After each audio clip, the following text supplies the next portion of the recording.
اعوذ باللہ من الشیطان الرجیم بسم اللہ الرحمن الرحیم الصلاۃ والسلام علیک یا سید المرسلین۔ بنڈل آف نالج کے معزز دوستو السلام علیکم۔ ناظرین کرام، زیر نظر تصویر جس محل کے کھنڈرات کی آپ دیکھ رہے ہیں، یہ محل آج سے 300 سال پہلے انتہائی خوبصورت اور بہت بڑا محل ہوا کرتا تھا، لیکن جیسے ہی اس محل کا مالک مرا، اس کے بعد کسی نے اس محل میں آباد ہونے کی کوشش نہیں کی۔ لوگوں کو اس محل سے شدید نفرت تھی، اور یہ نفرت ایسی تھی کہ 300 سال گزرنے کے بعد بھی اس نفرت میں کمی نہیں آ رہی ہے، بلکہ اس سے نفرت کا اظہار لوگ پہلے سے بھی زیادہ شدت سے کرنے لگے ہیں۔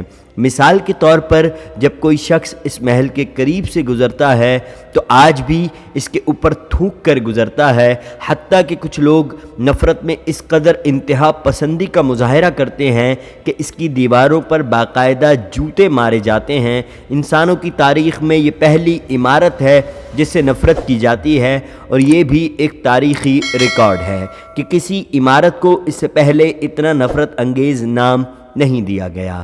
اس کو اس ملک کی گورنمنٹ نے سرکاری طور پر اسے غدار محل کا نام دے رکھا ہے۔ یہ بات تو شاید آپ کے لیے اتنی بڑی نہ ہو کہ کسی ملک میں کوئی حکومت کسی تعصب کی وجہ سے یا کسی نفرت کی وجہ سے ایسا نام دے سکتی ہے، لیکن آپ کے لیے حیرت کی بات ہوگی کہ سب سے بڑے عالمی ادارے یونیسکو نے بھی اسے غدار محل کا نام دے رکھا ہے۔ اس عمارت کو نہ تو استعمال کیا جا سکتا ہے، نہ ہی اسے توڑا جا سکتا ہے، اور نہ ہی اس کا نام تبدیل کیا جا سکتا ہے۔ اس بات سے اندازہ لگا لیجئے کہ وہ شخص کس قدر بدبخت تھا کہ جس کی نفسہ بن کر رہ گئی ہے۔ اس دنیا میں آج تک کروڑوں اربوں انسانوں کا گزر ہو چکا ہے جن سے ان کے جرائم اور گناہوں کی وجہ سے شدید نفرت کی جاتی ہے، لیکن کسی کو بھی تاریخ نے اتنی نفرت سے یاد نہیں کیا کہ اس کے گھر کے نام کو بھی نفرت کے نام میں تبدیل کر دیا گیا کہ اس شخص نے غداری کی تھی۔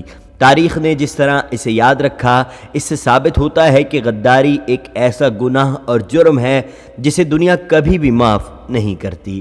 انتہائی مزے کی بات یہاں پر یہ ہے ناظرین کرام کہ اس غدار شخص نے جن لوگوں کے لیے اپنی قوم اور ملک سے غداری کی، انہی لوگوں نے اسے تاریخ کا سب سے بڑا غدار قرار دے دیا۔ اس کے محل کو غدار محل کا نام دیا گیا ہے، اور وہ شخص میر جعفر تھا، اور اس کا یہ محل بھارت کے مغربی بنگال میں واقع مرشد آباد کے مقام پر موجود ہے۔ غدار غداری کر جاتے ہیں، لیکن تاریخ انہیں معاف نہیں کرتی، ان کو عبرت کا نشان بنا دیا جاتا ہے۔ ناظرین کرام، ہم امید کرتے ہیں کہ آپ تمام دوستوں کو آج کی ہماری یہ معلوماتی ویڈیو ضرور پسند آئی ہوگی۔ اس ویڈیو کو لائک کر کے اپنے دوست احباب کے ساتھ فیس بک اور واٹس ایپ پر شیئر کر کے ہماری حوصلہ افزائی کریں، اور کمنٹ سیکشن میں اپنی قیمتی رائے کا اظہار ضرور کیجیے گا۔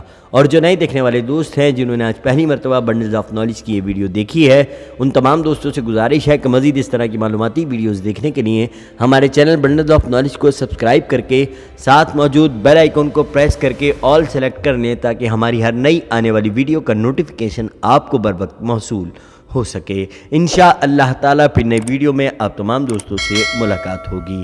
تب تک کے لیے اپنا اور اپنے اپنوں کا بہت خیال رکھیے گا، اور ہمیں اپنی دعاؤں میں یاد رکھیے گا۔ اللہ آپ سب کا حامی و ناصر۔